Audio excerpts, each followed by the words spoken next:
विधान परिषद निवडणुकांच्या पार्श्वभूमीवर नाशिकमधून शिवसेनेचे नरेंद्र दराडे आज आपला उमेदवारी अर्ज दाखल करतायत। आपल्यासोबत स्वतः दराडे साहेब आहेत। नरेंद्रजी, आपण आज पुन्हा एकदा उमेदवारी अर्ज दाखल करताय। सातत्यानं गेल्या वेळेला देखील आपल्याला संधी मिळाली होती। यावेळेला काय नेमकं वेगळं वाटतंय निवडणुकीमध्ये आपल्याला? कारण आपण मागच्या निवडणुकीमध्ये ठाकरेंच्या सेनेत होते, आता एकनाथ शिंदे साहेबांसोबत आहात। महाराष्ट्राचे मुख्यमंत्री देवेंद्र फडणवीस, महाराष्ट्राचे उपमुख्यमंत्री आमचे नेते एकनाथजी शिंदे आणि आमच्या युतीमध्ये असलेल्या सुमित्रावहिनी पवार यांच्या सर्व महायुतीच्या निमित्ताने मला आमच्या पक्षाने उमेदवारी दिली। मी त्यांचे आभार मानतो।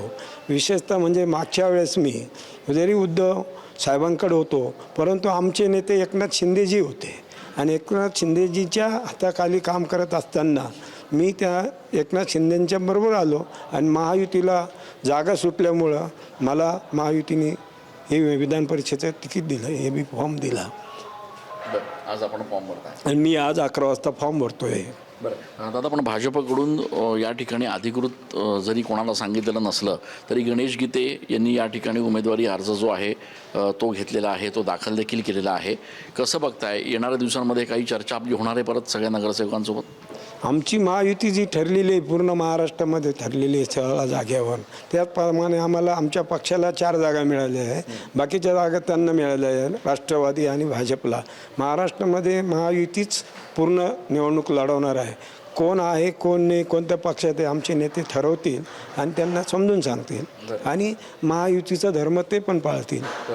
पण महायुतीचा धर्म हा सगळ्या पक्षांनी पाळला पाहिजे असं तुम्हाला वाटतंय निवडणुकीमध्ये? हो, नक्कीच पाळतील। आता यावेळेस आमची चर्चाच झाली आमच्या नेत्यांची, आपण सर्व महाराष्ट्रामध्ये महायुतीचा धर्म पाळू।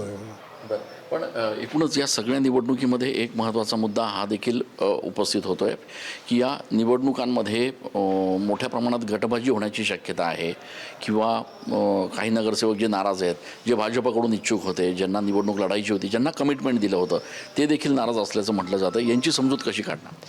विशेषतः म्हणजे महायुतीमध्ये संख्याबळ अतिशय जास्त आहे। उदाहरणार्थ BJP असेल, शिंदेगड शिवसेना असेल आणि राष्ट्रवादी अजितदादा असेल, यातच बलाबलीने सर्व 400 मतदान होतं आहे।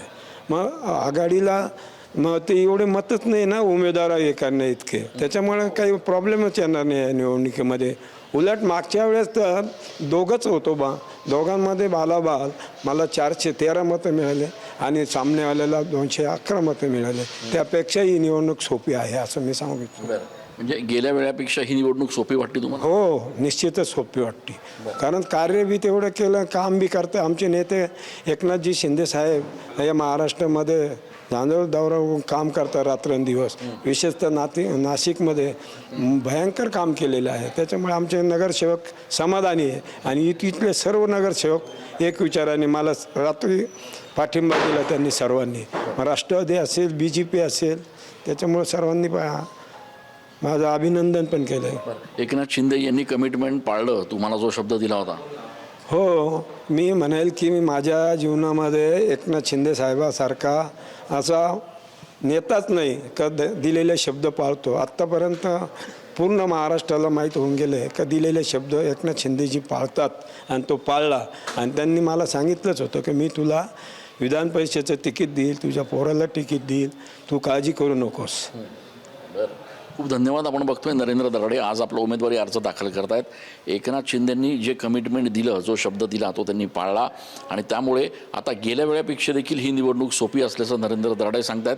त्यामुळे या निवडणुकीचं चित्र जे आहे ते एकतर्फी आहे का असा देखील एक मुद्दा या निमित्तानं उपस्थित होतो आहे।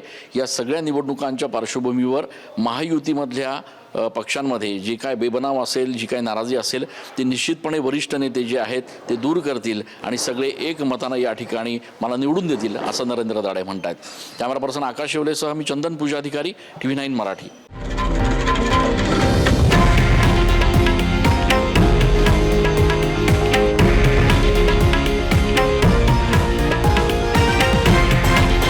हे आहे देशातील नंबर 1 न्यूज नेटवर्क आणि आपण पाहत आहात TV9 मराठी, एकमेव।